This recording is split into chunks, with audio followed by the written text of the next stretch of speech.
অনেকদিন আগের কথা। এক গ্রামে ছিল এক কাঠুরিয়া। সে প্রতিদিনের মতো বনে চলে গেল।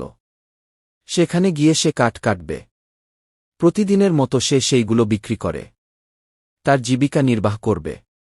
কিন্তু একটা বিষয় হল, এত কিছু করার পরও তার পরিবারের অভাব দূর হয় না। সে অনেক গরিব। মনের দুঃখে সে নদীর কিনারে বসে চিন্তা করতে লাগল, কিভাবে তার সংসার চলবে। চিন্তা করতে করতে তার মনে পড়ল এক ডাকাতের কথা। সে ডাকাত ছিল তাদের গ্রামের। আর সে যে গ্রামের জঙ্গলে কাঠ কাটতে এসেছে, সেই জঙ্গলে ওই ডাকাত তার গুপ্তধন রেখে গিয়েছিল। সেটা তার মনে পড়েছে। আর সে চিন্তা করছে, এটা যদি সে পেয়ে যায়, তাহলে সে অনেক ধনী হয়ে যাবে। আর তার সংসারে অভাব থাকবে না। আর তাকে কাঠ করতে হবে না। এটা চিন্তা করতে করতে সে বেরিয়ে পড়ল সেই গুপ্তধনের খুঁজে। আর তার একটা কথা মাথায় আসছে, যদি সে এই গুপ্তধন পেয়ে যায়, তাহলে সে অনেক বড়লোক হয়ে যাবে। তার জন্য সে অনেক চেষ্টা করে খোঁজাখুঁজি করছে। তার সামনে একটা গুহ পড়ল, কিন্তু সে সেটা দেখি এড়িয়ে চলল। কারণ তার মনে হল সেখানে গিয়ে কিছু মিলবে না।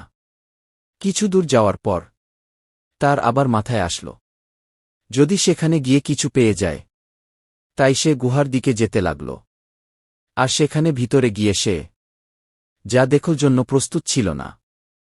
ভিতরে যাচ্ছে আর চিন্তা করছে, সে এখন বড়লোক হয়ে যাবে।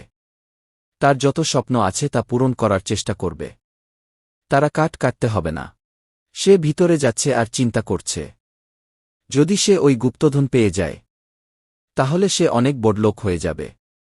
যে চিন্তা সেটা বাস্তবে রূপ নিল। ডাকাতের রেখে যাওয়া গুপ্তধনগুলো সে দেখতে পেল। আর সেটা দেখে তার মাথা নষ্ট। সে বুঝতে পারবে এত গুপ্তধন সে কিভাবে কি করবে। তার কোনো কষ্ট থাকবে না, সে অনেক বড়লোক হয়ে যাবে। এটা দেশের বুঝতে পারল। যে ডাকাত এখন এইসব গুপ্তধন রেখে গিয়েছে, তার মনে ভয় লাগছে। যদি সেই ডাকাত ফিরে আসে, তাহলে তো আর অবস্থা খারাপ করে ফেলবে। তার জন্য সে বয়ে বয়ে কিছু করতে পারছে না। সে বুঝতে পারছে না কি করবে। ডাকাতেরা খুব ভয়ঙ্কর। তাকে যদি একবার পেয়ে যায়, তাহলে তার সাথে অনেক খারাপ কিছু হয়ে যাবে। তার জন্য সে বেশি সময় নষ্ট না করে তার কাজ শুরু করার জন্য তাড়াহুড়া করতে লাগল।